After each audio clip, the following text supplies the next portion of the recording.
गरुड़ पुराण सिंहावलोकन। नर श्रेष्ठ भगवान श्री नर नारायण और भगवती सरस्वती तथा व्यास देव को नमन करके पुराण की चर्चा करनी चाहिए। पुराण वाग्डम्य में गरुड़ पुराण का महत्वपूर्ण स्थान है, क्योंकि सर्वप्रथम परब्रह्म परमात्म प्रभु साक्षात भगवान विष्णु ने ब्रह्मादि देवताओं सहित देव देवेश्वर भगवान रुद्रदेव को सभी शास्त्रों में सारभूत तथा महान अर्थ बताने वाले इस गरुड़ महापुराण को सुनाया था। एक बार तीर्थ यात्रा के प्रसंग में सर्वशास्त्र परांगत शांत चित्त महात्मा सूत जी नैमिषारण्य में पधारे। वहाँ शौनकादि ऋषि मुनियों ने उनकी पूजा की और जिज्ञासा रूप में कुछ प्रश्न भी किए। प्रश्नों के समाधान में सूत जी ने गरुड़ महापुराण की कथा उन ऋषि महर्षियों को सुनाई। सूत जी ने ये कथा भगवान व्यास जी से सुनी थी। व्यास जी को ये कथा पितामह ब्रह्मा से प्राप्त हुई। वास्तव में मूल रूप से इस महापुराण को गरुड़ जी ने कश्यप ऋषि को सुनाया था। प्राचीन काल में पृथ्वी पर पक्षीराज गरुड़ ने तपस्या के द्वारा भगवान विष्णु की आराधना की, जिससे संतुष्ट होकर प्रभु ने अभिष्ट वर मांगने के लिए कहा। गरुड़ ने भगवान से निवेदन किया कि नागों ने मेरी माता विनता को दासी बना लिया है। हे देव, आप प्रसन्न होकर मुझे ये वरदान प्रदान करें कि मैं उनको जीत कर अमृत प्राप्त करने में समर्थ हो सकूं और माँ को नागों की माता कद्रु की दासता से मुक्त करा सकूं। मैं आपका वाहन बनूं और नागों को निदीर्ण करने में समर्थ हो सकूं, तथा जिस प्रकार पुराण संहिता का रचनाकार हो सकूं वैसा ही करने की कृपा करें। भगवान श्री हरि ने पक्षीराज गरुड़ को ये अभिष्ट वरदान प्रदान किए तथा कहा कि आप अत्यंत शक्ति संपन्न होकर मेरे वाहन बनेंगे। विषयों के विनाश की शक्ति भी आपको प्राप्त होगी। मेरी कृपा से आप मेरे ही महात्म को कहने वाली पुराण संहिता का प्रणयन करेंगे। जैसा मेरा स्वरूप कहा गया है वैसा ही आप में भी प्रकट होगा। आपके द्वारा प्रणीत ये पुराण संहिता आपके गरुड़ नाम से लोक में प्रसिद्ध होगी।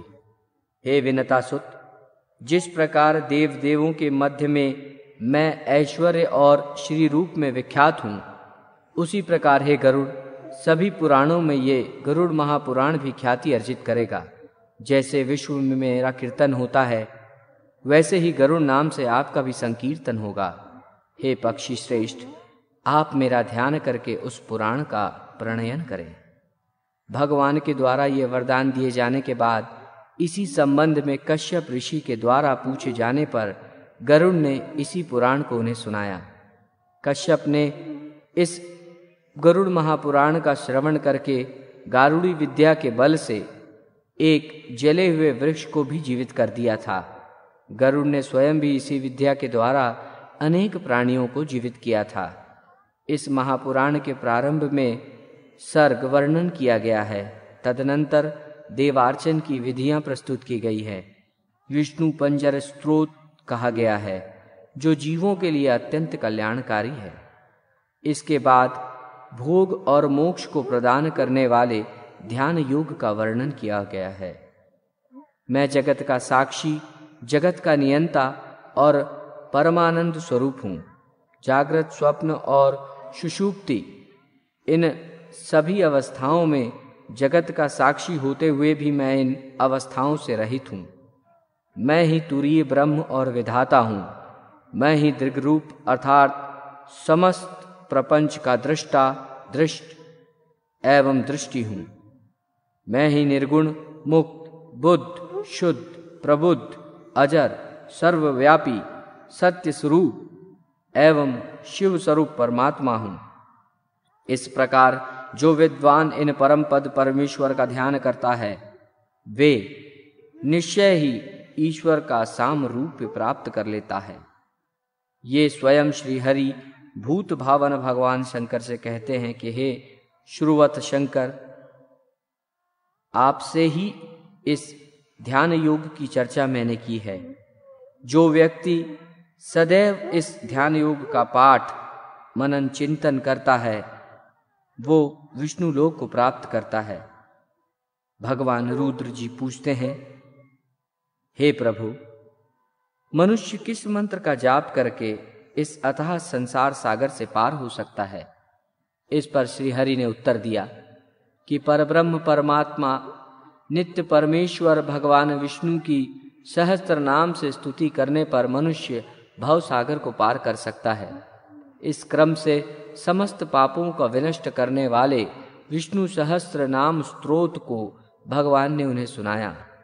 ये विष्णु सहस्त्र नाम इस पुराण में प्रस्तुत हैं, जो अन्य विष्णु सहस्त्र नामों से भिन्न है। भगवान विष्णु की आराधना के बाद भगवान सूर्य की पूजा का भी वर्णन मिलता है। तदनंतर जीवों का उद्धार करने वाली पुण्य प्रदायिनी सर्वदेवमय मृत्युंजय पूजा का निरूपण हुआ है तथा मृत्युंजय जप की महिमा भी प्रस्तुत की गई है। ये मंत्र मृत्यु और दरिद्रता का मर्दन करने वाला है तथा शिव, विष्णु, सूर्य आदि सभी देवों का कारणभूत है। ओम जुम सह ये महामंत्र अमृतेश के नाम से कहा जाता है। इस मंत्र का जप करने से प्राणी संपूर्ण पापों से छूट जाता है और मृत्यु रहित हो जाता है, अर्थात मृत्यु के समान होने वाले उसके कष्ट दूर हो जाते हैं। भगवान मृत्युंजय श्वेत कमल के ऊपर बैठे हुए वरद हस्त तथा अभय मुद्रा धारण किए रहते हैं। तात्पर्य ये है कि उनके हाथ में एक अभय मुद्रा है और एक हाथ में वरद मुद्रा, दो हाथों में अमृत कलश है। इस रूप में अमृतेश्वर का ध्यान करने के साथ ही भगवान के वामांग में स्थित अमृत भाषिणी अमृता देवी का भी ध्यान करना चाहिए। देवी के दाएं हाथ में कलश और बाएं हाथ में कमल सुशोभित रहता है। इस महापुराण में प्राणेश्वरी विद्या का निरूपण किया गया है। सर्पों के विष हरने के उपाय तथा दुष्ट उपद्रवों को दूर करने के मंत्र दिए गए हैं। पंचवक्त्र पूजन, शिवार्चन विधि, भगवती त्रिपुरा तथा गणेश आदि देवों की पूजा विधि प्रस्तुत की गई है। भोग और मोक्ष प्रदान करने वाली श्री गोपाल की तथा भगवान श्रीधर विष्णु की पूजा का भी वर्णन किया गया है। इसके साथ श्रीधर विष्णु का ध्यान तथा उनकी स्तुति प्रस्तुत की गई है। पंचतत्वार्चन विधि, सुदर्शन चक्र पूजा विधि, भगवान हयग्रीव के पूजन की विधि, देवी दुर्गा का स्वरूप, सूर्य ध्यान तथा माहेश्वरी पूजन विधि प्रस्तुत की गई है। तदनंतर ब्रह्ममूर्ति के ध्यान का निरूपण किया गया है। हृदय कमल की कर्णिका के मध्य विराजमान रहने वाले शंख, चक्र, गदा और कमल से सुशोभित तथा श्रीवत्स, कौस्तुभ मणि, वनमाला एवं लक्ष्मी से विशोभित नित्य शुद्ध ऐश्वर्य संपन्न सत्य परमानंद स्वरूप आत्म स्वरूप परब्रह्म तथा परम ज्योति स्वरूप हैं। ऐसे वे परमेश्वर ध्यान के योग्य हैं तथा पूजनीय हैं। मैं भी वही हूँ, ऐसा समझना चाहिए। इस प्रकार आत्मस्वरूप नारायण का यम, नियम इत्यादि योग के साधनों से एकाग्रचित होकर जो ध्यान करता है वो मनोभिलषित इच्छाओं को प्राप्त कर देव स्वरूप हो जाता है।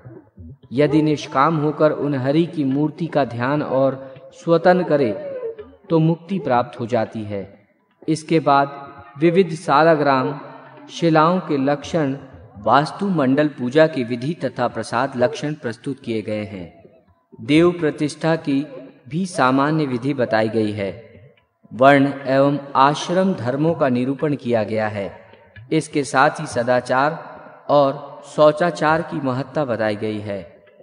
वर्णाश्रम धर्म का निरूपण करते हुए ब्रह्मा जी ने व्यास जी से कहा कि परमात्म प्रभु परमेश्वर की पूजा ब्राह्मण, क्षत्रिय, वैश्य और शूद्र इन चारों वर्णों को अपने अपने धर्म के अनुसार करनी चाहिए।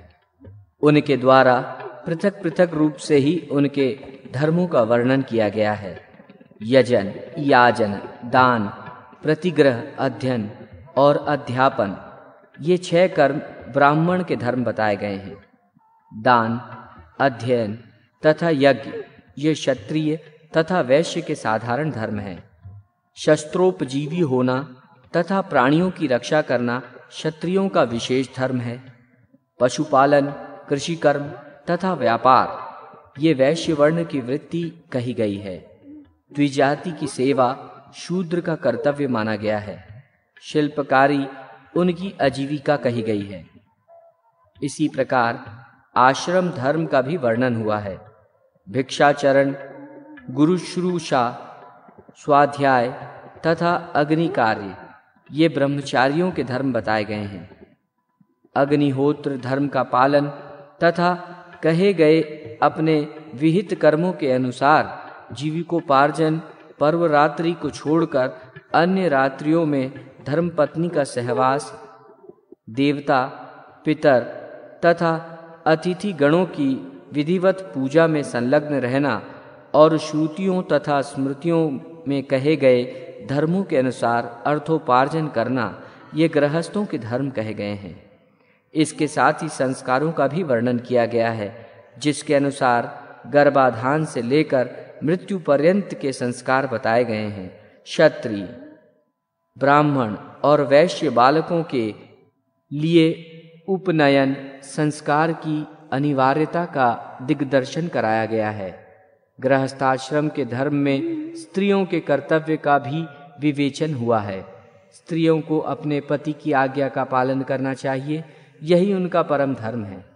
जिस घर में पति पत्नी के मध्य किसी प्रकार का विरोध नहीं होता, उस घर में धर्म, अर्थ और काम इस त्रिवर्ग की अभिवृद्धि होती है।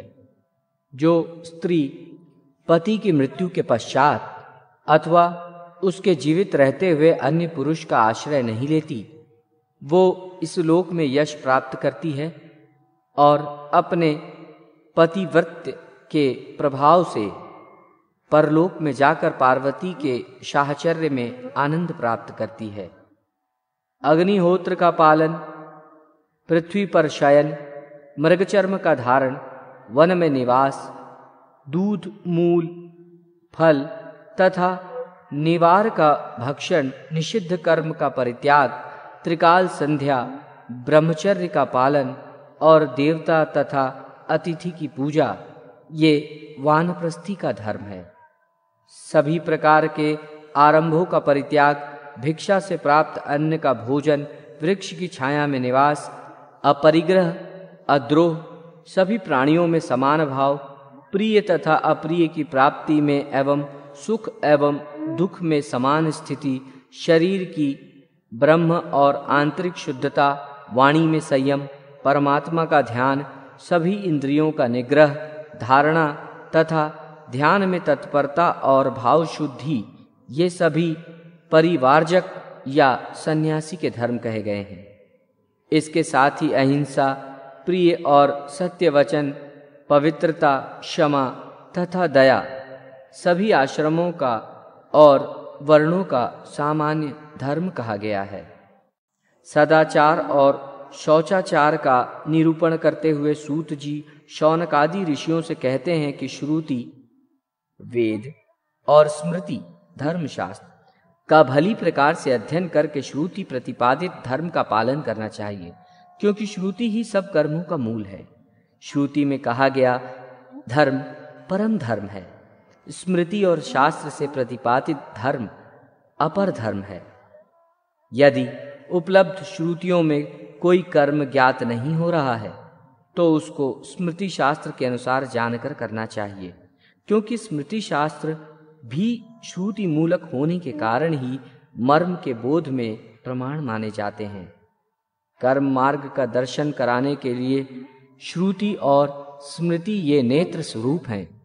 यदि इन दोनों से दिशा निर्देश नहीं मिल पाता तो सदाचार, शिष्टाचार, धर्म का पालन करना चाहिए। इस प्रकार श्रुति, स्मृति और शिष्टाचार से प्राप्त धर्म ये 3 प्रकार के सनातन धर्म हैं। सत्य, दान, दया, निर्लोभता, विद्या, यज्ञ, पूजा और इंद्रिय दमन, ये 8 शिष्टाचार के पवित्र लक्षण कहे गए हैं। यहाँ प्रातःकाल जागने से लेकर रात्रि में सोने तक पालन करने योग्य गृहस्थ के धर्म का वर्णन भी हुआ है। गृहस्थ को ब्रह्म मुहूर्त में निंद्रा का परित्याग करके धर्म और अर्थ का भली भांति चिंतन करना चाहिए। शौच आदि क्रियाओं से निवृत्त होकर दंत धावन स्नान करके समाहित होकर संध्योपासन, तर्पण, देवार्चन आदि नित्य क्रिया संपन्न करनी चाहिए। शौचादि क्रियाओं की शुद्धि का विस्तृत वर्णन यहाँ हुआ है। शुद्धि 2 प्रकार की है, पहली ब्राह्म्य तथा दूसरी आभ्यंतरिक। मिट्टी तथा जल से की जाने वाली ब्राह्म्य शुद्धि और भावों की शुद्धि आभ्यंतरिक शुद्धि मानी गई है। आचमन को शुद्धि का प्रमुख अंग माना गया है। दृष्ट और अदृष्ट दोनों प्रकार का हित संपादन होने के कारण प्रातः काल के स्नान की अत्यधिक प्रशंसा की गई है। शरीर अत्यंत मलिन है, उसमें स्थित 9 छिद्रों से सदैव मल निकलता रहता है। अतः प्रातः काल का स्नान शरीर की शुद्धि का हेतु, मन को प्रसन्न रखने वाला तथा रूप और सौभाग्य की वृद्धि करने वाला है। ये शोक और दुख का विनाशक है। गंगा स्नान की विशेष महिमा है। गंगा स्नान से सर्वविध पापों का नाश होता है। शास्त्रों में 3 करोड़ मंदेह नामक राक्षस माने गए हैं। वे दुरात्मा राक्षस सदैव प्रातः काल उदित हो रहे सूर्यदेव को खा जाने की इच्छा रखते हैं। अतः सूर्यदेव से पूर्व स्नान करके संध्योपासन कर्म नहीं करना सूर्यदेव का ही घातक है। जो लोग यथाविधि स्नान कर यथाधिकार संध्योपासन करते हैं, वे मंत्र से पवित्र किए गए अनल रूपी अर्घ्य से उन मंदेह नामक राक्षसों को जला देते हैं। दिन और रात का जो संधि काल है वही संध्या काल होता है। ये संध्या काल सूर्योदय से पूर्व 2 घड़ी पर्यंत रहता है। जो उपासक प्रातः काल नित्य गायत्री मंत्र का जप करता है, वो कमलपत्र की भांति पाप से संलिप्त नहीं होता। इस संसार में 8 मंगल हैं, ब्राह्मण, गौ, अग्नि, हिरण्य, घृत, सूर्य, जल और राजा। सदैव इनका दर्शन और पूजन करना चाहिए तथा यथासाध्य अपने दाहिने करके ही चलना चाहिए। माता, पिता, गुरु, भ्राता, प्रजा, दीन, दुखी, आश्रित जन, अभ्यागत, अतिथि और अग्नि, ये पौष्य वर्ग कहे गए हैं। पौष्य वर्ग का भरण पोषण करना स्वर्ग का प्रशस्त साधन है। अतः मनुष्य को पौष्य वर्ग का पालन पोषण प्रयत्न पूर्वक करना चाहिए। इस संसार में उसी व्यक्ति का जीवन श्रेष्ठ है जो बहुतों के जीवन का साधन बनता है, अर्थात बहुतों का पालन पोषण करता है। जो मात्र अपने भरण पोषण में लगे रहते हैं, वे जीवित रहते हुए भी मरे हुए के समान हैं, क्योंकि अपना पेट कुत्ता भी पालता है। व्यवहार में अर्थ का अत्यधिक महत्व है। अर्थ उन्हें ही कहते हैं जो हमारे सभी कार्यों की संपन्नता में अनिवार्य रूप से उपयोगी हों। इसी दृष्टि से सभी रत्नों की निधि पृथ्वी, धान्य, पशु, स्त्रियां आदि अर्थ माने जाते हैं। इस तरह अर्थ का महत्व होने पर भी इसके उपार्जन में संयम आवश्यक है। शास्त्र सम्मत विधि से अर्जित धन के लाभांश से सभी लोगों को पितृगण, देवगण तथा ब्राह्मणों की पूजा करनी चाहिए। ये संतुष्ट होकर धनोपार्जन से अज्ञानवश हुए दोष को निसंदेह शांत कर देते हैं। विद्या, शिल्प, वेतन, सेवा, गौरक्षा, व्यापार, कृषि, वृत्ति, भिक्षा और व्याज, ये 10 जीवन व्यापन के साधन हैं। नित्य, नैमित्तिक, काम्य, क्रीडांग, मलापर्षण, मार्जन, आचमन और अवगाहन, ये 8 प्रकार के स्नान बताए गए हैं। प्रातः काल पूजा पाठ आदि धार्मिक कृत्य के लिए स्नान किया जाता है, उसी को नित्य स्नान कहा गया है। चांडाल, शव निष्ठा तथा रजस्वला आदि के स्पर्श के बाद जो स्नान किया जाता है वो नैमित्तिक कहलाता है। पुष्प आदि नक्षत्रों से जो स्नान किया जाता है उसे काम्य स्नान कहते हैं। इन स्नानों को तीर्थ का अभाव होने पर उष्ण जल अथवा किसी प्रकार की प्राप्त कृत्रिम जल से संपन्न कर लेना चाहिए। भूमि से निकला हुआ जल पवित्र होता है। इस जल की अपेक्षा पर्वत से निकलने वाले झरने का जल पवित्र होता है। इससे भी बढ़कर पवित्र जल सरोवर का है। उसकी अपेक्षा नदी का जल पवित्र है। नदी के जल से तीर्थ जल श्रेष्ठ है। इन सभी जलों की अपेक्षा गंगा का जल परम पवित्र है। गंगा के श्रेष्ठतम जल से जीवन पर्यंत किए गए पापों का विनाश शीघ्र हो जाता है। मनुष्य आचार, सदाचार, शौचाचार से ही सब कुछ प्राप्त कर लेता है। संध्या, स्नान, जप, होम, देव और अतिथि पूजन, इन षटकर्मों को प्रतिदिन करना कर्तव्य है। पंच महायज्ञों में अध्ययन और अध्यापन, ब्रह्म यज्ञ, तर्पण, पितृयज्ञ, होम देव यज्ञ, बलि वैश्व देव, भूत यज्ञ तथा अतिथि का पूजन मनुष्य यज्ञ है। गृहस्थ को दिन का यथा योग्य 5 विभाग करके पितृगण, देवगण की अर्चा और मानवोचित कार्य करना चाहिए। जो मनुष्य अन्न दान करके सर्वप्रथम ब्राह्मण को भोजन कराकर अपने मित्रगणों के साथ स्वयं भोजन करता है, वह देह त्याग के बाद स्वर्गलोक के सुख का अधिकारी बन जाता है।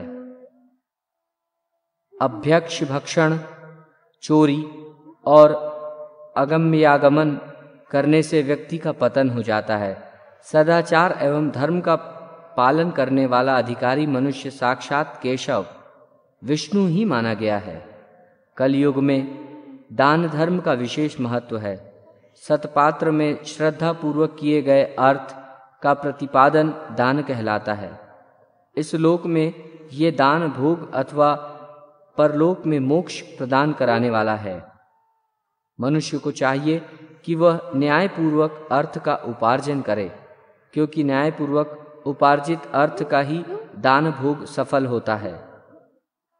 जल से तृप्ति, अन्नदान से अक्षय सुख, तिलदान से अभीष्ट संतान, दीपदान से उत्तम नेत्र, भूमिदान से समस्त अभिलषित पदार्थ, सुवर्ण दान से दीर्घायु, ग्रहदान से उत्तम भवन तथा रजत दान से उत्तम रूप की प्राप्ति होती है।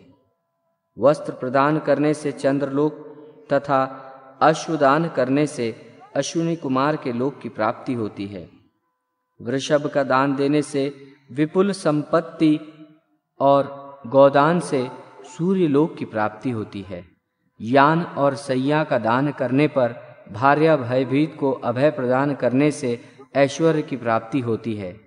धान्य दान से शाश्वत अविनाशी सुख तथा वेदाध्यापन से ब्रह्मा का सानिध्य लाभ होता है। गाय को घास देने से पापों से मुक्ति हो जाती है। ईंधन के लिए काष्ठ आदि का दान करने से व्यक्ति प्रदीप्त अग्नि के समान तेजस्वी हो जाता है। रोगियों के रोग शांति के लिए औषधि, तेल आदि पदार्थ एवं भोजन देने वाला मनुष्य रोग रहित, सुखी और दीर्घायु हो जाता है। जो मनुष्य परलोक में अक्षय सुख की अभिलाषा रखता है, उसे अपने लिए संसार या घर में जो वस्तु सर्वाधिक प्रिय है, उस वस्तु का दान गुणवान ब्राह्मण को करना चाहिए। दान धर्म से बढ़कर श्रेष्ठ धर्म इस संसार में प्राणियों के लिए कोई दूसरा नहीं है। गौ, ब्राह्मण, अग्नि तथा देवों को दिए जाने वाले दान से जो मनुष्य मोहवश दूसरों को रोकता है, वो पापी तिर्यक पक्षी की योनि को प्राप्त करता है। दान धर्म के बाद प्रायश्चित का निरूपण किया गया है। ब्रह्म हत्या, मदिरापान, स्वर्ण की चोरी और गुरुपत्नी गमन, ये 4 महापाप कहे गए हैं। इन सभी का साथ करने वाला 5वां महापात ही होता है। गौहत्या आदि जो अन्य पाप हैं, वे उपपातक में माने गए हैं। इन सभी पापों का प्रायश्चित विधान यहाँ प्रस्तुत किया गया है। इसके अनंतर भारतवर्ष का वर्णन, तीर्थों का वर्णन और उनकी महिमा प्रस्तुत की गई है। ज्योतिष चक्र में वर्णित नक्षत्र, उनके देवता एवं कतिपय शुभ अशुभ योगों तथा मुहूर्तों का वर्णन, ग्रह दशा, यात्रा, शकुन, छींक का फल, ग्रहों के शुभ एवं अशुभ स्थान तथा उनके अनुसार शुभाशुभ फल विवेचन यहाँ प्रस्तुत है। इसी प्रकार लग्न फल, राशियों के चर स्थित आदि भेद, ग्रहों का स्वभाव तथा 7 वारों में किए जाने वाले प्रशस्त कार्य का भी निरूपण किया गया है। सामुद्रिक शास्त्र के अनुसार स्त्री पुरुष के शुभाशुभ लक्षण, मस्तक एवं हस्तरेखा से आयु का परिज्ञान भी यहाँ कराया गया है। स्वरोदन विज्ञान का निरूपण भी हुआ है। तिथि, नक्षत्र आदि व्रतों का निरूपण, चातुर्मास्य व्रत का निरूपण, शिवरात्रि व्रत कथा तथा व्रत विधान, एकादशी महात्म आदि प्रस्तुत किया गया है। इसके अतिरिक्त सूर्यवंश, चंद्रवंश का वर्णन, भविष्य के राजवंश का वर्णन किया गया है। रत्नों के प्रादुर्भाव का आख्यान, वज्र की परीक्षा, पद्मराग, मकरत मणि, इंद्रनील मणि, वैदुर्य मणि, पुष्यराग मणि, वैदुरम मणि, स्फटिक, रुद्राक्ष रत्न, पुलक, ककैर्तन मणि, भीष्मक मणि तथा मुक्ता आदि रत्नों के विविध भेद, लक्षण और परिलक्षण की विधि बताई गई है। गंगा आदि विविध तीर्थों, प्रयाग, वाराणसी, कुरुक्षेत्र, द्वारका, केदार, बद्रिकाश्रम, श्वेतदीप, मायापुरी, हरिद्वार, नैमिषारण्य, पुष्कर, अयोध्या, चित्रकूट, कांजीपुरी, तुंगभद्रा, श्रीशैल, सेतुबंध, रामेश्वर, अमरकंटक, उज्जैनी, मथुरापुरी आदि स्थानों को महातीर्थ कहा गया है। इन पवित्र तीर्थ स्थलों में किया गया स्नान, दान, जप, पूजा, श्राद्ध तथा पिंडदान आदि अक्षय होता है। गया तीर्थ का महात्म तथा गया क्षेत्र में श्रद्धादि करने का फल सविस्तार समारोह पूर्वक यहाँ प्रस्तुत हुआ है। गए नामक असुर की उत्कट तपस्या से संतप्त देवगणों की प्रार्थना पर भगवान विष्णु की गदा से वो असुर मारा गया। उस गयासुर के नाम पर ही गया तीर्थ प्रसिद्ध हुआ। यहाँ गदाधर भगवान विष्णु मुख्य देव के रूप में उपस्थित हैं। गया में श्राद्ध करने से 5 महापापों की निवृत्ति तो होती ही है, इसके साथ ही अन्य संपूर्ण पापों का भी विनाश होता है। जिनकी संस्कार रहित दशा में मृत्यु हो जाती है अथवा जो मनुष्य, पशु या चोर द्वारा मारे जाते हैं, जिनकी मृत्यु सर्प के काटने से होती है, वे सभी गया श्राद्ध के पुण्य से उन्मुक्त होकर स्वर्ग चले जाते हैं। गया में पिंडदान करने मात्र से पितरों को परम गति प्राप्त होती है। गया तीर्थ में पितरों के लिए पिंडदान करने से मनुष्य को जो फल प्राप्त होता है, 100 करोड़ वर्षों में भी उसका वर्णन नहीं किया जा सकता। यहाँ तक कहा गया है कि गया गमन मात्र से ही व्यक्ति पितृ ऋण से मुक्त हो जाता है। कहते हैं गया में भगवान विष्णु पितृ देवता के रूप में विराजमान रहते हैं। पुंडरीकाक्ष उन भगवान जनार्दन का दर्शन करने पर मनुष्य अपने तीनों ऋणों से मुक्त हो जाता है। गया क्षेत्र में कोई ऐसा स्थान नहीं है जहाँ पर तीर्थ नहीं है। 5 कोश के क्षेत्रफल में स्थित गया क्षेत्र में जहाँ तहाँ भी पिंडदान करने वाला मनुष्य अक्षय फल को प्राप्त कर अपने पितृगणों को ब्रह्मलोक प्रदान करता है। प्राचीन काल में रुचि नामक प्रजापति संसार के माया मोह को छोड़कर गृहस्थादिक आश्रमों के नियमों से रहित हो इधर उधर निहंकार भाव से अकेले ही विचरण करने लगे। ये देखकर उनके पितृजनों ने उन्हें गृहस्थाश्रम की महिमा बताते हुए पानी ग्रहण संस्कार को स्वर्ग एवं मोक्ष प्राप्ति का हेतु बताया, क्योंकि गृहस्थ समस्त देवताओं, पितरों, ऋषियों और याचकों की पूजा करके उत्तम लोक को प्राप्त करता है। रुचि ने भी पितरों से अपनी शंकाएं प्रस्तुत की। इसका पितरों ने समुचित उत्तर देते हुए गृहस्थाश्रम के धर्म पालन के लिए रुचि से आग्रह किया। रुचि भी दुविधा में आ गए। और उन्होंने तपस्या द्वारा ब्रह्मा को प्रसन्न किया। ब्रह्मा के निर्देश से ऋषि रुचि ने नदी के एकांत तट पर पितरों का तर्पण कर उन्हें संतृप्त किया और पितरों की स्तुतियों से आराधना की। पितृजनों ने संतुष्ट हो प्रकट होकर रुचि को मनोरमा पत्नी तथा पुत्रादि की प्राप्ति करने का वरदान दिया और ये भी कहा कि जो मनुष्य भक्ति पूर्वक इस स्तुति से हम पितरों को संतुष्ट करेगा, उससे प्रसन्न होकर हम लोग उसे उत्तम भोग, आत्म विषयक उत्तम ज्ञान, आयु आरोग्य तथा पुत्र पौत्रादि प्रदान करेंगे। अतः कामनाओं की पूर्ति चाहने वाले श्रद्धालुओं को निरंतर इस स्तोत्र से पितरों की स्तुति करनी चाहिए। तदनंतर द्रव्य शुद्धि एवं कर्म विपाक प्रायश्चित विधान, शांत पान, कृच्छु, पराक तथा चांद्रायणादि व्रतों के विविध स्वरूपों को दर्शाया गया है। इसके साथ ही ऋषि, महर्षि तथा देवताओं द्वारा प्रतिपादित नीति शास्त्र का विवेचन किया गया है, जो सभी के लिए हितकर तथा पुण्य, आयु एवं स्वर्गवादि को प्रदान करने वाला है। जो मनुष्य धर्म, अर्थ, काम और मोक्ष इस पुरुषार्थ चतुष्षष्टि की सिद्धि चाहता है, उसे सदैव सज्जनों की ही संगति करनी चाहिए। दुर्जनों के साथ रहने से इस लोक तथा परलोक में हित संभव नहीं है। दूसरों की निंदा, दूसरों का धन ग्रहण, पराई स्त्री के साथ परिहास तथा पराये घर में निवास कभी नहीं करना चाहिए। मनुष्य को दुर्जनों के संग का परित्याग कर साधुजनों की संगति करनी चाहिए और दिन रात पुण्य का संचय करते हुए नित्य अपनी अनित्यता का स्मरण रखना चाहिए। नरक में निवास करना अच्छा है, किंतु दुष्चरित्र के घर में वास करना उचित नहीं है। नरकवास के कारण पाप विनष्ट हो जाते हैं, किंतु दुष्चरित्र के घर में निवास करने से पाप विनष्ट नहीं होते।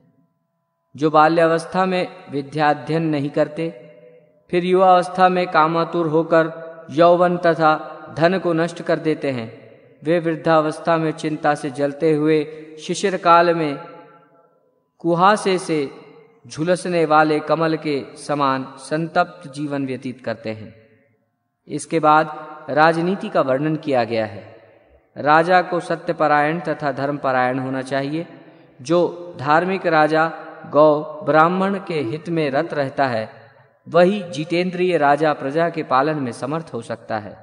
जो राजा शास्त्र सम्मत तथा युक्त सिद्धांतों का उल्लंघन करता है, वो निश्चित ही इस लोक तथा परलोक दोनों में नष्ट हो जाता है। सत्य के पालन से धर्म की रक्षा होती है। सदा अभ्यास करने से विद्या की रक्षा होती है। मार्जन के द्वारा पात्र की रक्षा होती है और शील के द्वारा कुल की रक्षा होती है। सत्य पालन रूपी सुचिता, मन शुद्धि, इंद्रिय निग्रह, सभी प्राणियों में दया और जल के प्रक्षालन, ये 5 प्रकार के शौच माने गए हैं। जिसमें सत्य पालन की शुचिता है, उसके लिए स्वर्ग की प्राप्ति दुर्लभ नहीं है। जो मनुष्य सत्य संभाषण ही करता है, वो अश्वमेध यज्ञ करने वाले व्यक्ति से बढ़कर है। जिस व्यक्ति ने एक बार भी हरि इन 2 अक्षरों से युक्त शब्द का उच्चारण कर लिया, वो अपने कटि प्रदेश में परिकर बांधकर मुक्ति प्राप्त करने के लिए तैयार रहता है। ऐसा मनुष्य मोक्ष का अधिकारी होता है। इस प्रकार मनुष्य को उन्नति के पथ पर ले जाने वाले नीति से युक्त कल्याणकारी वचनों का संग्रह इस महापुराण में प्राप्त होता है, जिसे ग्रहण कर मानव शाश्वत सुखानुभूति से लाभान्वित हो सकता है। तदनंतर भगवान के विभिन्न अवतारों की कथा तथा पवित्रता महात्म्य में ब्राह्मण पत्नी अनुसूया एवं भगवती सीता के पतिव्रत का आख्यान मिलता है। रामचरित्र वर्णन, हरिवंश वर्णन तथा महाभारत की कथा और बुद्ध आदि अवतारों की कथा का वर्णन भी यहाँ प्राप्त होता है। इसके बाद आयुर्वेद का प्रकरण प्रारंभ होता है।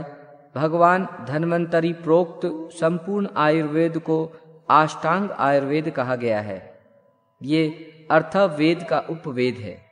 शारीरिक, मानसिक तथा आगंतुक इस प्रकार से व्याधियां 3 प्रकार की कही गई हैं। प्रस्तुत गुरु पुराण में मुख्य रूप से निदान, स्नान, चिकित्सा स्थान, कल्प स्थान और उत्तर तंत्र में कौमार्य तंत्र एवं भूत विद्या आदि विषयों का ही निरूपण हुआ है। साथ ही गवायुर्वेद, अश्व चिकित्सा, गज चिकित्सा आदि का भी संक्षेप में निर्देश हुआ है। गरुड़ पुराण के आयुर्वेद प्रकरण के प्रथम 20 अध्यायों में निदान स्थान के विषय वर्णित है। किस कारण से रोग उत्पन्न हुआ है, रोग के लक्षण क्या है, जिससे रोग का निर्णय हो सके, इत्यादि विषय निदान शब्द में अभिप्रेत हैं। इससे प्रारंभ में ज्वर, रक्त, पित्त, श्वास, राजयक्ष्मा, मदात्यय, अर्श, अतिसार, मूत्राघात, प्रमेह, गुल्म, पांडु, कुष्ठ, वात दोष आदि रोगों के उत्पत्तिजनक कारणों तथा उनके लक्षणों का वर्णन हुआ है। गरुड़ पुराण का ये वर्णन आचार्य वाग्भट्ट के अष्टांग हृदय से बहुत अंशों से साम्य रहता है। इसके बाद लगभग 40 अध्यायों में विभिन्न रोगों की चिकित्सा हेतु औषधियों का निरूपण हुआ है। अमुक रोग होने पर अमुक अमुक औषधियों का प्रयोग करना चाहिए। इनके निर्माण की तथा अनुपान आदि की विधि बताई गई है। एक ही रोग के लिए अनेक औषधिक योगों को भी बताया गया है। आयुर्वेद की औषधियों और वनस्पतियों का वर्णन जो भगवान श्री हरि ने शिव जी से किया था, उसे सुनाने के बाद सूत जी ने शौनकादि ऋषियों को कुमार अर्थात भगवान स्कंद के द्वारा कात्यायन से कहे गए व्याकरण शास्त्र को सुनाया। ये व्याकरण सिद्ध शब्दों के ज्ञान एवं बालकों की व्युत्पत्ति प्रक्रिया को बढ़ाने में सहायक है। इसके अनंतर सूत जी ने अल्प बुद्धि वालों के लिए विशिष्ट बुद्धि की प्राप्ति हेतु मात्रा और वर्ण के भेद के अनुसार छंद विधान को प्रस्तुत किया है। कर्म विपाक का वर्णन, जगत सृष्टि और प्रलय आदि की चक्र गति को जानने वाले विद्वान यदि आध्यात्मिक, आदि दैविक और आदि भौतिक इन 3 सांसारिक तापों को जानकर ज्ञान और वैराग्य का मार्ग स्वीकार कर लेते हैं तो आत्यांतिक लय मोक्ष को प्राप्त करते हैं। सूत जी कर्म विपाक का वर्णन करते हुए कहते हैं कि जीव पाप कर्म करने के कारण नरक लोक में जाता है और पुण्य कर्म के कारण स्वर्ग में। अपने उन पाप पुण्यों के प्रभाव से नरक तथा स्वर्ग में गया प्राणी पुनः नरक और स्वर्ग से लौटकर स्त्रियों के गर्भ में जाता है। गर्भ में विकसित होता हुआ वो जीव 9 मास तक अधोमुख स्थित रहकर 10वें मास में जन्म लेता है। ये जीव बाल्यावस्था, कौमारावस्था, युवावस्था तथा वृद्धावस्था को प्राप्त करता है। इसके बाद पुनः मृत्यु को प्राप्त हो जाता है। इस प्रकार ये जीव इस संसार चक्र में घटी यंत्र के समान घूमता रहता है। जीव नरक भोग करने के पश्चात पाप योनियों में जन्म लेता है। यहाँ पाप योनियों का वर्णन सविस्तार किया गया है। मित्र का अपमान करने वाला गधे की योनि में जन्म लेता है। माता पिता को कष्ट पहुँचाने वाले प्राणी को कछुए की योनि में जाना पड़ता है। जो मनुष्य अपने स्वामी का विश्वसनीय बनकर उसको छल कर जीवन यापन करता है वो व्यामोह में फंसे बंदर की योनि में जाता है। धरोहर रूप में अपने पास रखे हुए पराये धन का अपहरण करने वाला व्यक्ति नरकगामी होता है। नरक से निकलने के बाद वो कृमि योनि में जन्म लेता है। जो मनुष्य विश्वासघाती होता है वो मत्स्य योनि में उत्पन्न होता है। यज्ञ, दान तथा विवाहादि में विघ्न डालने वाले मनुष्य को कृमि योनि प्राप्त होती है। देवता, पितर, ब्राह्मणों को बिना भोजन आदि दिए जो मनुष्य अन्न ग्रहण कर लेता है वो नरक को जाता है। वहां से मुक्त होकर वो काक योनि को प्राप्त करता है। कृतघ्न व्यक्ति कृमि, कीट, पतंग आदि बिच्छू की योनियों में भ्रमण करता है। दूसरों की निंदा करना कृतघ्नता, दूसरों की मर्यादा को नष्ट करना, निष्ठुरता, अत्यंत घृणित व्यवहार में अभिरुचि, पर स्त्री के साथ सहवास करना, पराय धन का अपहरण करना, अपवित्र रहना, देवों की निंदा, मर्यादा के बंधन को तोड़कर अशिष्ट व्यवहार करना, कृपणता तथा मनुष्यों का हनन, ये सब नरक भोगकर जन्म लिए हुए मनुष्यों का लक्षण कहा गया है। प्राणियों के प्रति दया, सद्भावपूर्ण वार्तालाप, परलोक के लिए सात्विक अनुष्ठान, सत्कार्यों का निष्पादन, सत्धर्म का पालन, दूसरों का हित चिंतन, भक्ति की साधना और वेदों में प्रामाण्य बुद्धि, गुरु देवर्षि और सिद्धीर्षियों की सेवा, साधुजनों द्वारा बताए गए नियमों का पालन, सत्य क्रियाओं का अनुष्ठान तथा प्राणियों के साथ मैत्री भाव, ये स्वर्ग से आए मनुष्यों के लक्षण हैं। जो मनुष्य योग शास्त्र द्वारा बताए गए यम नियम आदि अष्टायोग के साधन से सत ज्ञान को प्राप्त करता है, वो आत्यंतिक फल मोक्ष का अधिकारी बन जाता है। महायोग का वर्णन। सूत जी ने यहाँ समस्त अंगों सहित महायोग का वर्णन किया है। ये महायोग मनुष्यों को भोग और मोक्ष प्रदान करने में श्रेष्ठतम साधन है। महामति, भगवान दत्तात्रेय ने राजा अलर्क से कहा था, हे राजन, ममता ही दुख का मूल है और ममता का परित्याग ही दुख से निवृत्ति का उपाय है। अहंकार अज्ञान रूपी महातरु का अंकुर है। पाप मूलक आपातमरणीय सुख शांति के लिए ये अज्ञान रूपी महातरु पैदा हुआ है। जो लोग ज्ञान रूपी कुल्हाड़ी से अज्ञान रूप महावृक्ष को काटकर वे परब्रह्म में लीन हो जाते हैं, तदनंतर ब्रह्म रस को प्राप्त कर उसका भली भांति पान करके प्राज्ञ पुरुष नित्य सुख एवं परम शांति को प्राप्त करते हैं। जो लोग माया पाश से आबद्ध हैं, वे सभी नित्य नैमित्तिक ही कार्य करते हैं और उसी में अंत तक लगे रहते हैं। इस कारण उन्हें परमात्मा का ऐक्य प्राप्त नहीं होता। जो पुनः इस संसार में जन्म लेते हैं, जो अज्ञान से मोहित हैं, वे ज्ञान योग प्राप्त करके अज्ञान से मुक्त हो जाते हैं। उसके बाद वो जीवन मुक्त योगी न कभी मरता है, न कभी दुखी होता है, न रोगी होता है, न संसार के किसी बंधन से आबद्ध होता है, न वो पापों से युक्त होता है, न तो नरक यातना का ही दुख भोगना पड़ता है और न उसे गर्भवास में जाना पड़ता है। वो स्वयं अपव्यय नारायण स्वरूप हो जाता है। इस प्रकार की अनन्य भक्ति से वो योगी भोग और मोक्ष प्रदान करने वाले भगवान नारायण को प्राप्त कर लेता है।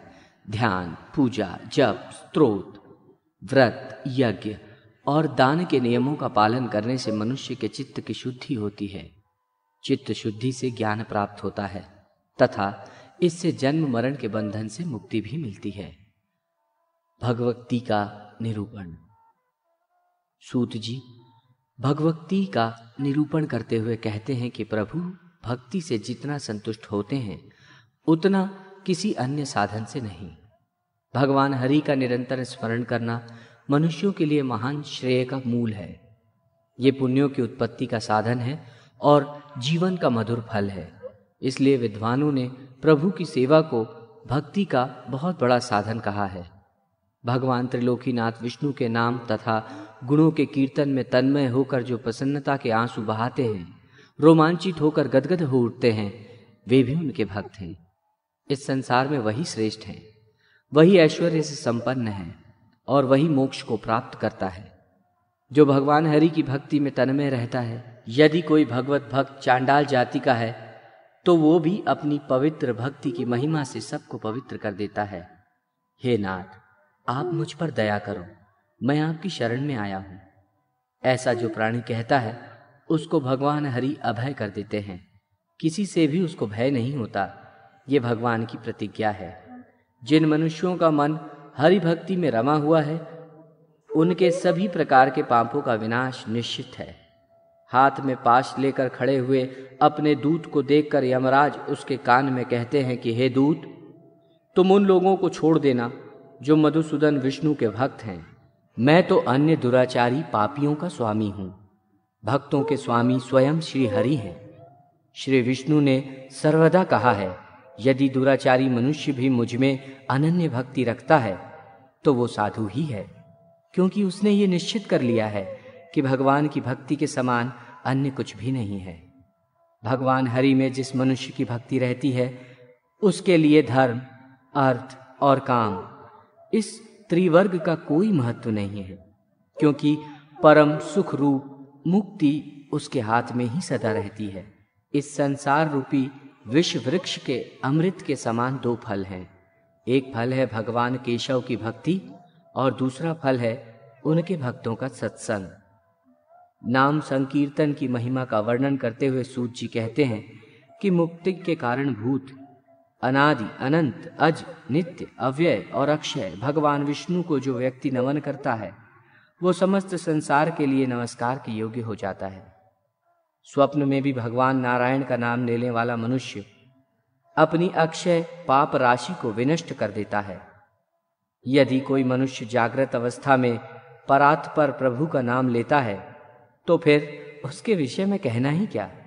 हे कृष्ण, हे अच्युत, हे अनंत, हे वासुदेव, आपको नमस्कार है। ऐसा कहकर जो भक्ति भाव से विष्णु को प्रणाम करते हैं वे यमपुरी में नहीं जाते।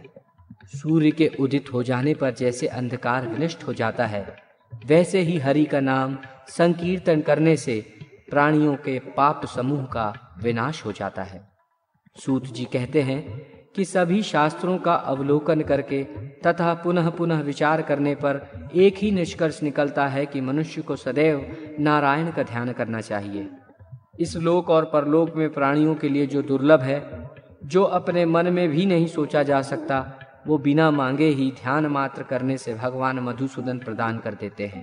पाप कर्म करने वालों की शुद्धि का ध्यान के समान अन्य कोई साधन नहीं है। ये ध्यान पुनर्जन्म देने वाले कारणों को भस्म करने वाली योगाग्नि है।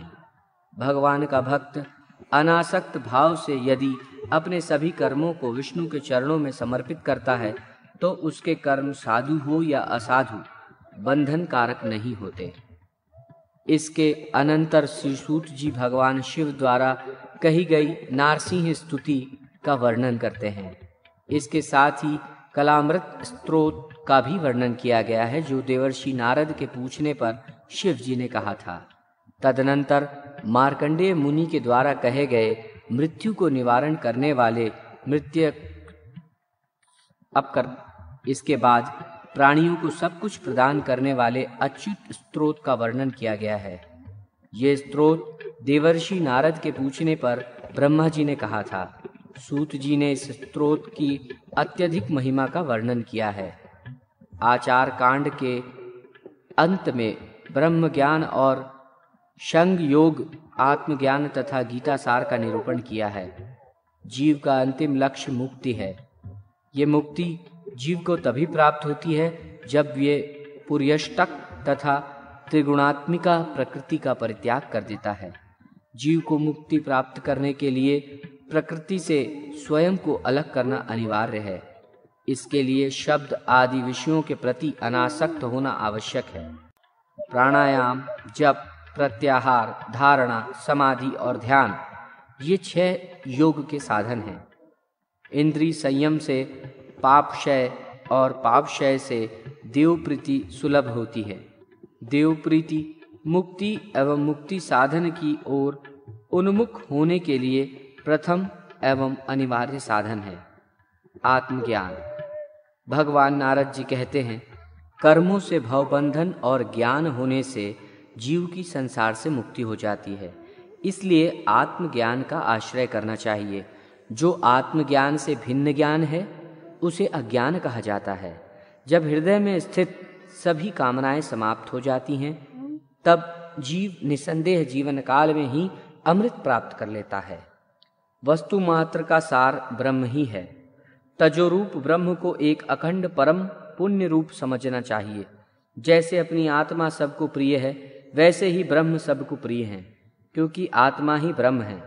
सभी तत्वज्ञ ज्ञान को सर्वोच्च मानते हैं। इसलिए चित्त का आलंबन बोध स्वरूप आत्मा ही है। ये आत्मविज्ञान है, ये पूर्ण है, शाश्वत है। जागते, सोते तथा सुषुप्तावस्था में प्राप्त होने वाला सुख पूर्व सुख रूप ब्रह्म का ही एक शूद्र अंश समझना चाहिए। हे नारद, मैं अनंत हूँ, हमारा ज्ञान भी अनंत है। मैं अपने में पूर्ण हूँ, आत्मा के द्वारा अनुभूत, अतः सुख में मैं ही हूँ। सात्विक, राजस और तामस गुण से संबंधित भावों में मैं ही नित्य परे रहता हूँ। मैं शुद्ध हूँ, अमृत स्वरूप हूँ, मैं ही ब्रह्म हूँ। मैं प्राणियों के हृदय में प्रज्वलित वो ज्योति हूँ जो दीपक के समान उनके अज्ञान रूपी अंधकार को विनष्ट करती रहती है। यही आत्मज्ञान की स्थिति है। गीता सार। गीता सार का वर्णन करते हुए भगवान नारद जी से कहते हैं, हे नारद, आत्म कल्याण ही परम कल्याण है। उस आत्मज्ञान से उत्कृष्ट और कुछ भी नहीं है। आत्मा देह रहित, रूप आदि से हीन, इंद्रियों में अतीत है। मैं आत्मा हूँ। संसार आदि संबंध के कारण मुझे किसी प्रकार का दुख नहीं है। जैसे आकाश में विद्युत अग्नि का प्रकाश होता है, वैसे हृदय में आत्मा के द्वारा आत्मा प्रकाशित होती है। यम, नियम, आसन, प्राणायाम, प्रत्याहार, ध्यान, धारणा और समाधि, ये अष्टांग योग मुक्ति के लिए कहा गया है। शरीर, मन और वाणी को सदा सभी प्राणियों की हिंसा से निवृत्त रखना चाहिए, क्योंकि अहिंसा ही परम धर्म है और उसी से परम सुख मिलता है। सदा सत्य और प्रिय वचन बोलना चाहिए, कभी भी अप्रिय सत्य नहीं बोलना चाहिए। प्रिय मिथ्या वचन भी नहीं बोलना चाहिए। चोरी से या बलपूर्वक दूसरे के द्रव्य का अपहरण करना स्तेय है। स्तेय कार्य चोरी कभी भी नहीं करनी चाहिए, क्योंकि अस्तेय चोरी न करना ही धर्म का साधन है। आपत्ति काल में भी इच्छा पूर्वक द्रव्य का ग्रहण न करना ही अपरिग्रह है। यदीक्षा लाभ तथा अनायास प्राप्ति से संतुष्ट होना ही संतोष है। ये संतोष ही सभी प्रकार के सुख का साधन है। मन और इंद्रियों की जो एकाग्रता है, वही परम तप है। कर्म, मन और वाणी से हरि की स्तुति, नाम स्मरण, पूजा आदि कार्य और हरि के प्रति निश्चला भक्ति को ही ईश्वर का चिंतन कहा जाता है। अपने शरीरगत वायु का नाम प्राण है। उस वायु के निरोध को प्राणायाम कहा जाता है। इंद्रियां असत चरणों में विचरण करती है, उनको विषयों से निवृत्त करना चाहिए। मूर्त और अमूर्त ब्रह्म चिंतन को ध्यान कहा जाता है। योगारंभ के समय मूर्तिमान और अमृत रूप में हरि का ध्यान करना चाहिए। तजोमंडल के मध्य में शंख, चक्र, गदा तथा पद्मधारी चतुर्भुज कौस्तुभ चिन्ह से विशुभित वनमाला वायु स्वरूप जो ब्रह्म से अधिष्ठित हैं, मैं वही हूँ। इस प्रकार मन का लय करके परमात्म प्रभु को धारण करना ही धारणा है। मैं ही ब्रह्म हूँ और ब्रह्मा ही मैं हूँ। इस प्रकार अहम और ब्रह्म पदार्थ का तादात्म्य रूप ही समाधि है। ब्रह्म गीता का सार तत्व वर्णन करते हुए भगवान कहते हैं कि ये सिद्ध ही परमात्मा है।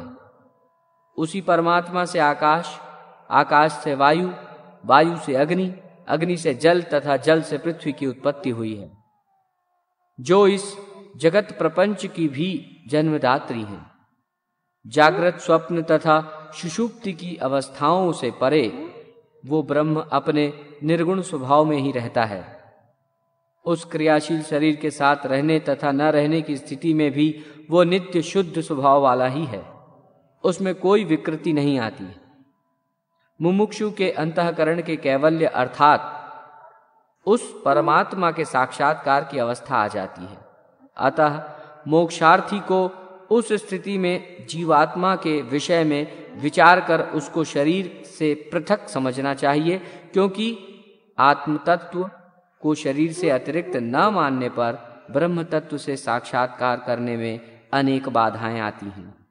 अतः उन बाधाओं को दूर करना अपेक्षित है। ब्रह्म को नित्य शुद्ध, बुद्ध, सत्य तथा अद्वैत कहा जाता है। ये आत्म तत्व परम ज्योति स्वरूप है। ये चिदानंद है। ये सत्य, ज्ञान और अनंत है। यही तत्वमसि है। ऐसा वेदों का भी कथन है। मैं ब्रह्मा हूं। सांसारिक विषयों से जो परे रहता है, मैं वही निर्लिप्त देव हूं। मैं तो वही अनादि देवेश्वर परब्रह्म ही हूं, जिसके आदि और अंत का ज्ञान किसी को भी नहीं है। यही गीता का सार है। इसको सुनकर मनुष्य ब्रह्म में लीन हो सकता है, अर्थात उसे जीवन मुक्ति प्राप्त हो सकती है। गरुड़ पुराण का महत्व। आचार कांड के अंतिम अध्याय में गरुड़ पुराण का महत्व वर्णित है। भगवान श्री हरि भूत भावन रुद्र से कहते हैं कि मैंने गरुड़ पुराण का सार भाग आपको सुना दिया, जो भोग एवं मोक्ष प्रदान करने वाला है। ये विद्या, यश, सौंदर्य, लक्ष्मी और आरोग्य आदि का कारक है। जो मनुष्य इसका पाठ करता है या सुनता है, वो सब कुछ जान लेता है और अंत में उसका परम कल्याण हो जाता है। जिस व्यक्ति के घर में ये महापुराण रहता है, उसको इसी जन्म में सब कुछ प्राप्त हो जाता है। इस महापुराण को पढ़ने एवं सुनने से मनुष्य को धर्म, अर्थ, काम और मोक्ष, इन चारों पुरुषार्थों की सिद्धि हो जाती है। जो मनुष्य इस पुराण के एक भी श्लोक का पाठ करता है, उसकी अकाल मृत्यु नहीं होती है। पक्षी श्रेष्ठ गरुड़ जी के द्वारा कहा गया ये महापुराण धन्य है। ये सबका कल्याण करने वाला है। धर्मकांड प्रेतकल्प।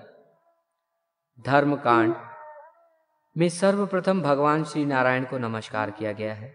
तदनंतर देवक्षेत्र नैमिषारण्य में शौनक आदि श्रेष्ठ मुनिगण सूत जी महाराज से प्रश्न करते हैं कि कुछ लोगों का कहना है कि शरीरधारी जीव एक शरीर के बाद दूसरे शरीर का आश्रय ग्रहण करता है, जबकि दूसरे विद्वानों का कहना है कि प्राणी को मृत्यु के पश्चात यमराज की यातनाओं का भोग करने के बाद दूसरे शरीर की प्राप्ति होती है।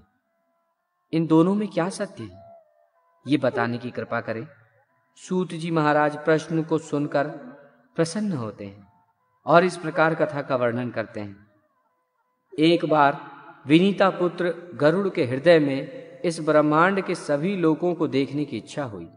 अतः हरि नाम का उच्चारण करते हुए उन्होंने पाताल, पृथ्वी तथा स्वर्ग आदि सभी लोगों का भ्रमण किया। पृथ्वीलोक के दुख से अत्यंत दुखित एवं अशांत चित्त होकर वे पुनः वैकुंठ लोक वापस आ गए।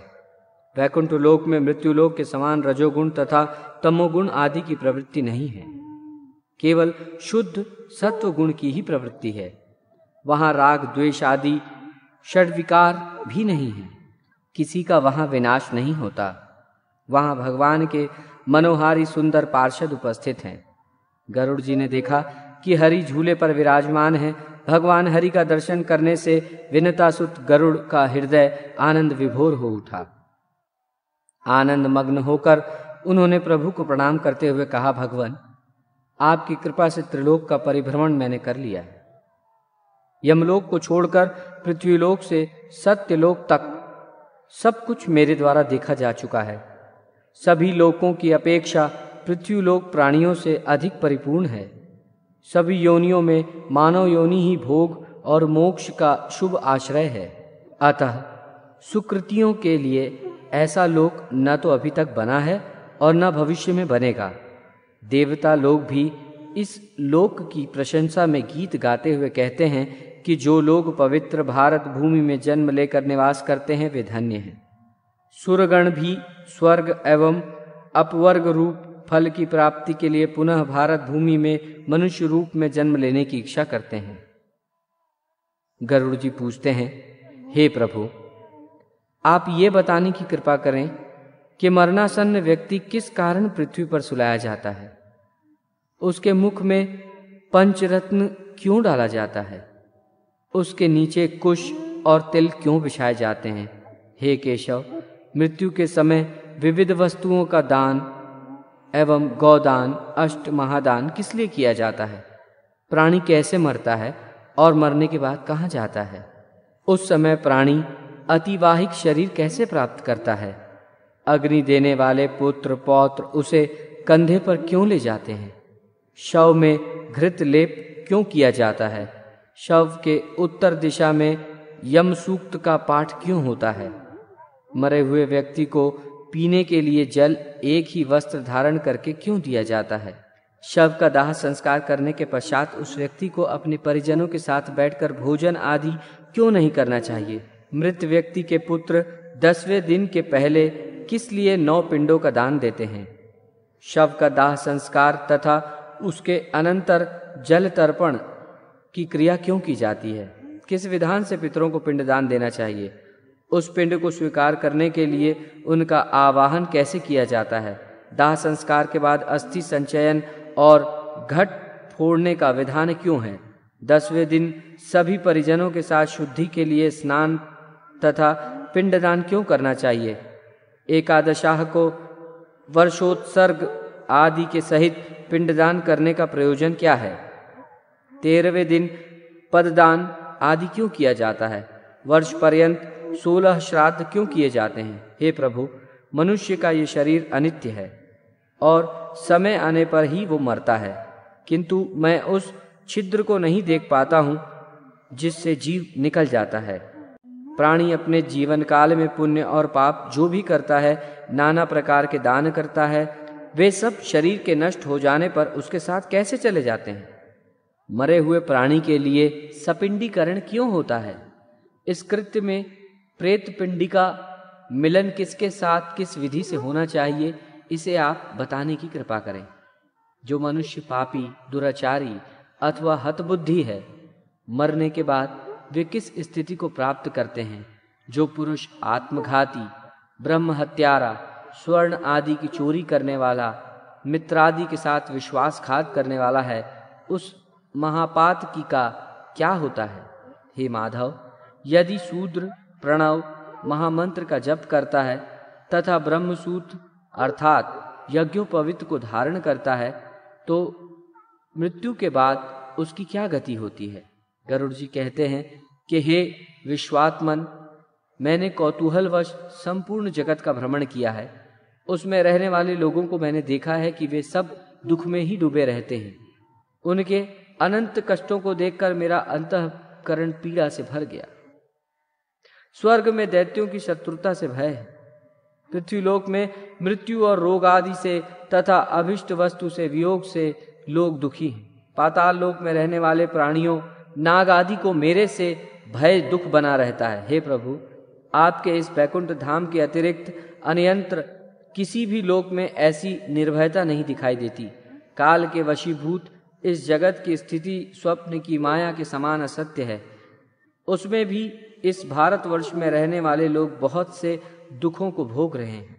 मैंने देखा है कि उस देश के मनुष्य राग, द्वेष तथा मोह आदि के आकंठ में डूबे हुए हैं। इस देश में कुछ लोग अंधे हैं, कुछ टेढ़ी दृष्टि वाले हैं, कुछ दृष्टवाणी वाले हैं, कुछ लूले हैं, कुछ लंगड़े हैं, कुछ काणे हैं, कुछ बहरे हैं, कुछ गूंगे हैं, कुछ कोढ़ी हैं, कुछ अधिक रोम वाले हैं, कुछ नाना रोम से घिरे हैं, कुछ आकाश कुसुम की तरह नितांत मिथ्याभिमान से चूर हैं।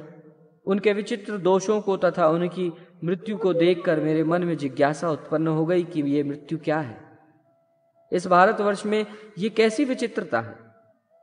ऋषियों से मैंने पहले ही इस विषय में सामान्यतः यह सुन रखा है कि जिसकी विधि पूर्वक वार्षिक क्रियाएं नहीं होती है, उसकी दुर्गति होती है। फिर भी प्रभु, इसकी विशेष जानकारी के लिए मैं आपसे पूछ रहा हूं। हे उपेंद्र, मनुष्य की मृत्यु के समय उसके कल्याण के लिए क्या करना चाहिए? कैसा दान देना चाहिए? मृत्यु और शमशान भूमि तक पहुंचने की कौन सी विधि अपेक्षित है? चिता में शव को जलाने की क्या विधि है? तत्काल अथवा विलंब से उस जीव को कैसे दूसरी देह प्राप्त होती है? यमलोक को जाने वाले के लिए वर्ष पर्यंत कौन सी क्रियाएं करनी चाहिए? दुर्बुद्धि अर्थात दुराचारी व्यक्ति की मृत्यु होने पर उसका प्रायश्चित क्या है? पंचकादि में मृत्यु होने पर पंचक शांति के लिए क्या करना चाहिए? हे देव, आप मेरे ऊपर प्रसन्न हो। आप मेरे इस संपूर्ण भ्रम को विनष्ट करने में समर्थ हैं। मैंने आपसे ये सब लोक मंगल की कामना से पूछा है, मुझे बताने की कृपा करें। मरणासन्न व्यक्ति के कल्याण के लिए किए जाने वाले कर्म। श्री कृष्ण गरुड़ जी से कहते हैं, आपने मनुष्यों के हित में बहुत ही महत्वपूर्ण बात पूछी है, जिसको देवतागण योगी जन भी नहीं देख सके, जो गुम्हाति गुम्य है, उसे मैं बता रहा हूं। पुत्र की महिमा बताते हुए भगवान कहते हैं, यदि मनुष्य को मोक्ष नहीं मिलता है तो पुत्र नरक से उसका उद्धार कर देता है। पुत्र और पौत्र को मरे हुए प्राणी को कंधा देना चाहिए तथा उसका यथाविधान अग्निदाह करना चाहिए। सबसे पहले गोबर से भूमि को लीपना चाहिए, तदनंतर जल की रेखा से मंडल बनाना चाहिए। इसके बाद उस स्थान पर तिल और कुश बिछाकर मरणासन्न व्यक्ति को कुशासन पर सुला देना चाहिए तथा उसके मुख में स्वर्ण आदि पंचरत्न डालना चाहिए। ये सब कार्य करने से वो प्राणी अपने समस्त पापों को जलाकर पाप मुक्त हो जाता है। भूमि पर मंडल बनाने का अत्यधिक महत्व बताया गया है। भूमि पर बनाए गए ऐसे मंडल में ब्रह्मा, विष्णु, रुद्र, लक्ष्मी तथा अग्नि आदि देवता विराजमान हो जाते हैं। अतः मंडल का निर्माण अवश्य करना चाहिए। मंडल विहीन भूमि पर प्राण त्याग करने पर उसे अन्य योनि प्राप्त नहीं होती। उसकी जीवात्मा वायु के साथ भटकती रहती है। तिल और कुश की महत्ता बताते हुए भगवान कहते हैं कि हे गरुड़, तिल मेरे पसीने से उत्पन्न हुए हैं, अतः तिल बहुत ही पवित्र हैं। तिल का प्रयोग करने पर असुर, दानव और दैत्य भाग जाते हैं।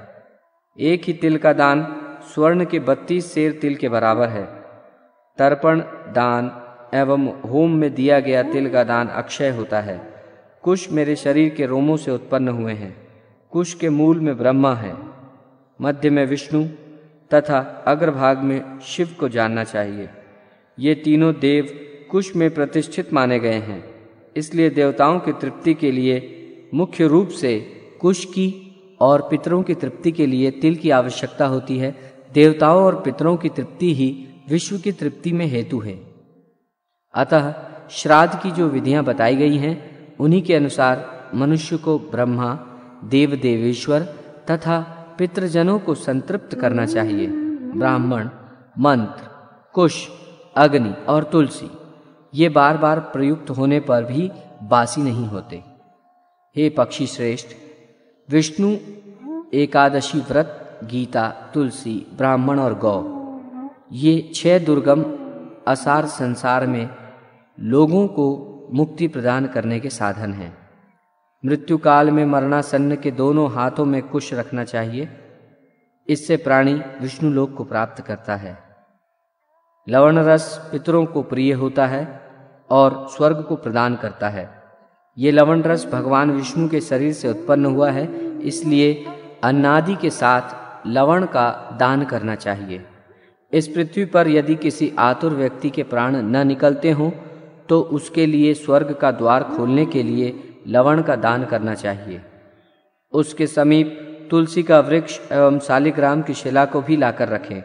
तत्पश्चात यथाविधान विभिन्न सूक्तों का पाठ करना चाहिए, क्योंकि ऐसा करने से मनुष्य की मृत्यु मुक्तिदायक होती है।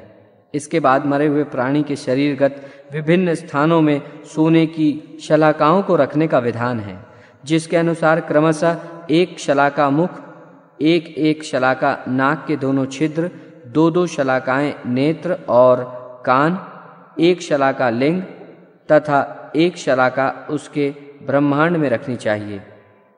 उसके दोनों हाथ एवं कंठ भाग में तुलसी रखें। उसके शव को 2 वस्त्रों से आच्छादित करके कुमकुम और अक्षत से पूजन करना चाहिए। तदनंतर पुष्पों की माला से विभूषित करके उसे बंधु बांधवों तथा पुत्र एवं पुरवासियों के साथ अन्य द्वार से ले जाएं। उस समय अपने बांधवों के साथ पुत्र को मरे हुए पिता के शव को कंधे पर रखकर स्वयं ले जाना चाहिए। शमशान देश में पहुंचकर पुत्र पूर्वाभिमुख या उत्तराभिमुख वहां की उस भूमि पर चिता का निर्माण करवाए।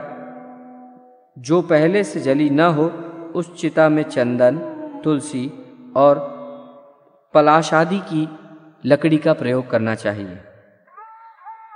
जब मरणासन्न व्यक्ति की इंद्रियों का समूह व्याकुल हो उठता है, चेतन शरीर जड़ीभूत हो जाता है, उस समय प्राण शरीर को छोड़कर यमराज के दूतों के साथ चले जाते हैं। उस समय जो प्राणी दुरात्मा होते हैं, उन्हें यमदूत अपने पाश बंधनों में जकड़कर मारते हैं। जो सकृति हैं, उनको स्वर्ग के पार्षद सुखपूर्वक अपने लोक को ले जाते हैं। यमलोक के दुर्गम मार्ग में पापियों को दुख झेलते हुए जाना पड़ता है। यमराज अपने लोक में शंख, चक्र तथा गदा आदि से विभूषित चतुर्भुज रूप धारण कर पुण्य कर्म करने वाले साधु पुरुषों के साथ मित्रवत आचरण करते हैं और पापियों को सन्निकट बुलाकर उन्हें अपने दंड से तर्जना देते हैं। वे प्रलयकालीन मेघ के समान गर्जना करने वाले हैं। अंजन गिरी के सदृश उनका कृष्ण वर्ण है तथा एक बहुत बड़े भैंसे पर सवार होते हैं। वे महाक्रोधी एवं अत्यंत भयंकर है। भीमकाय दुराकृति यमराज अपने हाथों में लोहे का दंड तथा पाश धारण करते हैं। उनके मुख तथा नेत्रों को देखने से ही पापियों के मन में भय उत्पन्न हो उठता है। इस प्रकार का महाभयानक यमराज जब पापियों को दिखाई पड़ते हैं उस समय हाहाकार करता हुआ अंगष्ट मात्र का मृत पुरुष अपने घर की ओर देखता हुआ यमदूतों के द्वारा ले जाया जाता है। प्राणों से मुक्त शरीर चेष्टाहीन हो जाता है। उसको देखने से मन में घृणा उत्पन्न होने लगती है। वो तुरंत अस्पर्श तथा दुर्गंध युक्त और सभी प्रकार से निंदित हो जाता है। ये शरीर अंत में कीट, विष्ठा या राख में परिवर्तित हो जाता है। हे तार्श, क्षण भर में विध्वंस होने वाले इस शरीर पर कौन ऐसा होगा जो गर्व करेगा। इस असत शरीर में होने वाले वित्त का दान आदर पूर्वक वाणी, कीर्ति, धर्म, आयु और परोपकार ही सारभूत है। यमलोक में ले जाते हुए यमदूत प्राणी को बार बार नरक का तीव्र भय दिखाते हुए डांट कर ये कहते हैं कि हे दुष्टात्मन, तू शीघ्र चल, तुझे यमराज के घर जाना है। शीघ्र ही हम तुझे कुंभीपाक नामक नरक में ले जाएंगे। उस समय उस प्रकार की वाणी और बंधु बांधवों का रुदन सुनकर ऊंचे स्वर में हा हा करके विलाप करता हुआ वह मृतक यमदूतों के द्वारा यमलोक पहुंचाया जाता है।